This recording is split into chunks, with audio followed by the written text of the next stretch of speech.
showing off my mod setup for the Gara Prime's weapons, and ultimately I'm gonna show you if you think the $80 is worth the Gara Prime pack.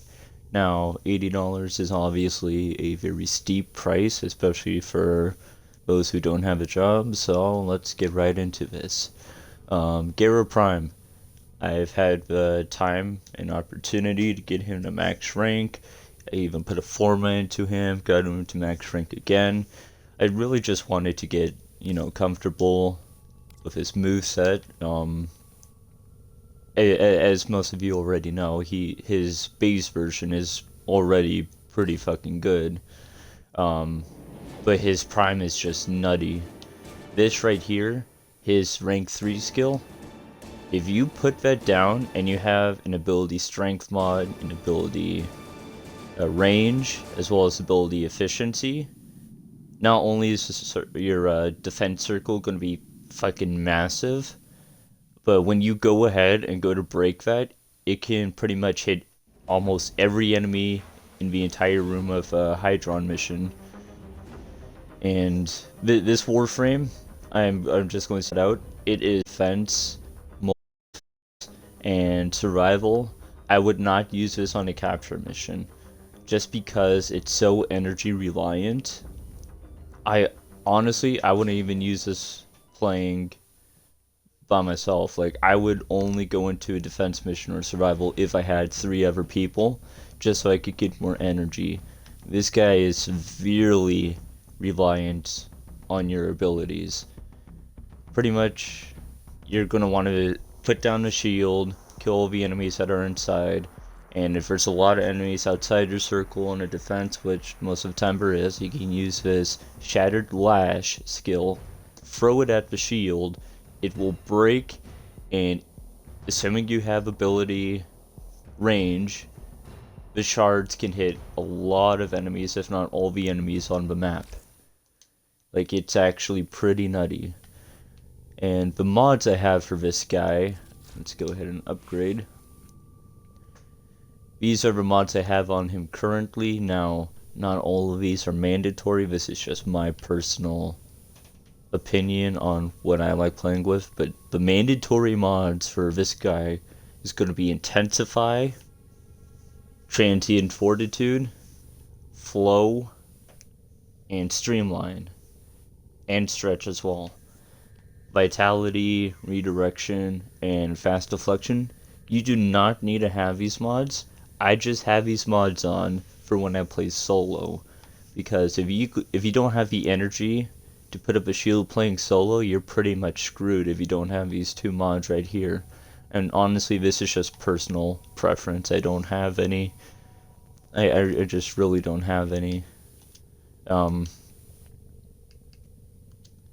I don't have any thing to replace it with. Transient Fortitude, I'm gonna be honest. This is the perfect mod, the perfect corrupted mod for this Warframe, just because none of his skills have a duration on it. His skills go away when they are broken by an enemy. So that minus 22% ability duration, it doesn't do anything to Gara, just because he has no duration on any of his skills. Ability strength, however, does apply to Gara, and when you stack this with, I believe, Intensify, you're looking at a good 85% when both of these mods are maxed out, and it's honestly really fucking good. Now, the weapon you get in his pack, Estilla Prime.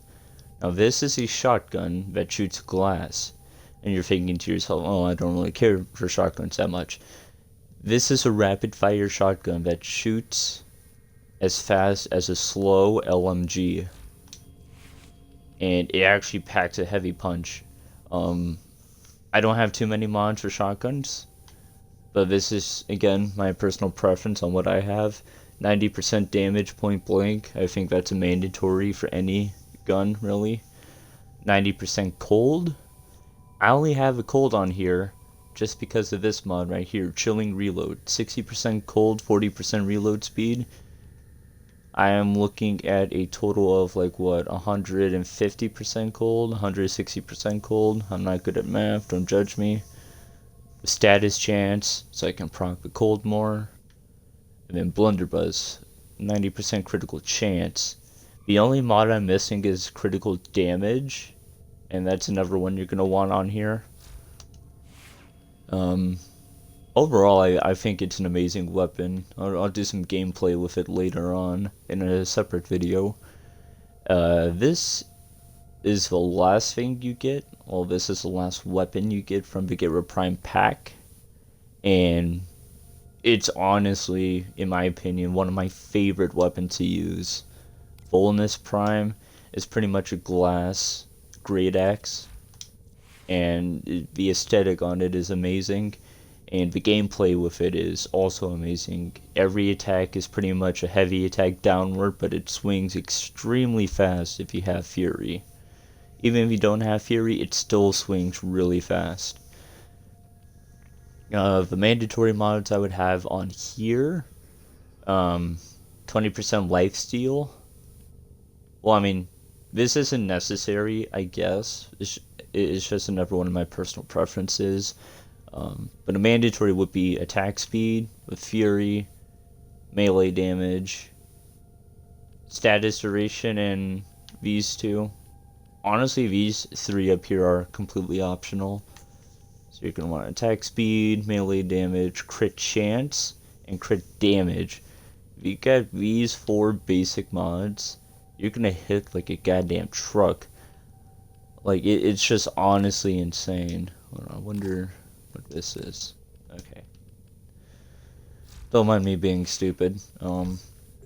It's just my review. This Warframe is... God damn it, Ordis. This Warframe is extremely powerful. Its weapons are also extremely powerful. Again, 80 bucks is an extremely steep price.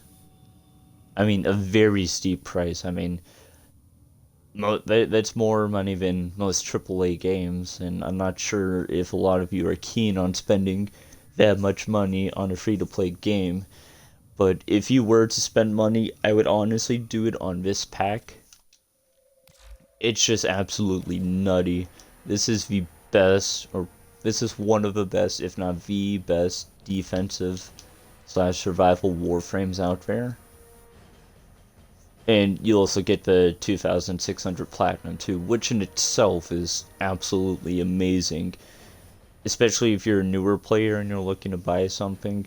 You can get your Railjack, you can get a Necromech, you can get some you can get some Tellurium from the shop if you really need it. You can just go to ham on the trade chat and buy some other Prime Warframes that you think you would want. Yeah, that really concludes my video.